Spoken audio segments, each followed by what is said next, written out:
அனைவருக்கும் அன்பான வணக்கங்கள். இது மகா பெரியவா சொன்னது யூடியூப் சேனல்.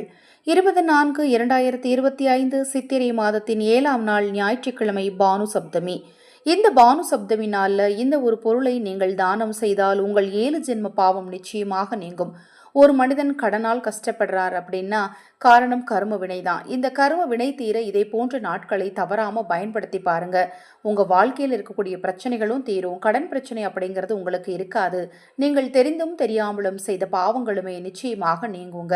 பதிவை பார்ப்பதற்கு முன் ஒரு சிறிய அறிவிப்பு. நமது சேனல் சார்பாக அனைத்து பூஜை பொருட்களையும் அறிமுகப்படுத்தியிருக்கிறேன். ஸ்படிகமணி மாலை, ஜபமணி மாலைகள் எல்லாமே இருக்குது. ஸ்படிகமணி மாலை, கருங்காலி மாலை, தேவதாரு மாலை, சந்தனமணி மாலை, துளசி மணி மாலைன்னு எல்லா ஜபமணி மாலைகள் இருக்குது. அதை போல் பார்த்தீங்கன்னா உங்கள் குழந்தைகள் கல்வியில் சிறந்து விளங்க, சொல் பேச்சு கேட்டு நடக்க, செல்போன் பழக்கத்திலிருந்து விடுபட பூஜிக்கப்பட்ட சர்வகுரு விஷய தாயத்துடன் குரு பகவான் எந்திரமும் சேர்த்து உங்கள் குழந்தைக்காக பிரத்யேகமாக பூஜை செய்து தரப்படும். அதை பற்றிய விவரங்கள் உங்களுக்கு தேவையெனில் 9344692042 இந்த வாட்ஸ்அப் எண்ணுக்கு தொடர்பு கொள்ளுங்க. சப்தமி அப்படிங்கிறது சூரிய பகவான் வழிபாட்டிற்குரிய நாள். ஞாயிற்றுக்கிழமை என்பது சூரியனுக்குரிய நாள். இந்த நாள் பார்த்தீங்கன்னா பானு சப்தமி. எப்படி நாம ரத சப்தமியை ரொம்ப பெரிய விஷயமா கொண்டாடுறோம். ரத சப்தமி குளியல் ரொம்ப ரொம்ப முக்கியமானது. அதை போல இந்த பானு சப்தமி நாள் அப்படிங்கிறது தானம் செய்யறதுக்கு ரொம்ப ரொம்ப உகந்த நாளாக இருக்கு. இந்த நாளில் காலையிலே எந்திரிச்சு தவறாம சூரிய பகவானை வழிபாடு செய்யுங்க. சூரிய நமஸ்காரம் செய்யுங்க. இந்த நாளில் நீங்கள் செய்ய வேண்டிய தானம் என்ன அப்படின்னு பார்த்தீங்கன்னா, செவ்வாழை பழத்தை வாங்கி பசுவிற்கு கொடுக்கணும், அல்லது செந்நிற ஆடைகளை வாங்கி ஆதரவற்றவர்களுக்கு கொடுக்கலாம், அல்லது செந்நிற வஸ்திரங்களை கோயிலுக்கு வாங்கி கொடுக்கலாம். சிவன் கோவிலுக்கு நீங்கள் செந்நிற வஸ்திரங்களை வாங்கி கொடுக்கலாம். அது மாதிரி அடியவர்களுக்கு அந்த காவி நிற உடைகளை வாங்கி கொடுக்கலாம்.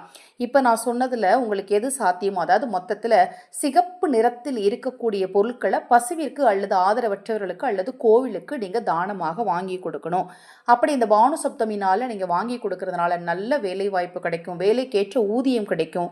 அதை மாதிரி பார்த்தீங்க அப்படின்னா நீங்கள் நினைத்த காரியம் நடக்கும். உங்கள் வீட்டில் மங்கள தடைகள் இருந்துச்சு அப்படின்னா அதுவும் நிச்சயமாக நீங்கும். இப்போ நான் சொன்ன பதிவு நிச்சயமாக உங்களுக்கு பயனுள்ளதாக இருக்கும்னு நினைக்கிறேன். நான் சொன்ன பதிவில் உங்களுக்கு ஏதேனும் சந்தேகம் இருந்தாலும் வாட்ஸ்அப்பில் கேளுங்க. தவறாமல் நாளைய தினம் உங்களால் ரொம்ப முடியலையா, ஒரு செவ்வாழைப்பழத்தை மட்டுமாவது வாங்கி பசுவிற்கு கொடுங்க. கண்டிப்பாக உங்கள் வாழ்க்கையில் இருக்கக்கூடிய பிரச்சனைகள் தீரும். நம்பிக்கையோடு செய்யக்கூடிய காரியங்களுக்கு கண்டிப்பாக வெற்றி கிடைக்கும். இது போன்ற எண்ணற்ற தகவல்களை தெரிந்து கொள்ள நமது சேனலை சப்ஸ்கிரைப் பண்ணிக்கோங்க. அனைவருக்கும் எனது அன்பு வணக்கங்களை கூறி இந்த பதிவை நிறைவு செய்து கொள்கிறேன். ஹரஹர சங்கர, ஜெய ஜெயசங்கர, மகா பெரிவா திருவடி பாதம் சரணம் சரணம். நல்லதே நடக்கட்டும்.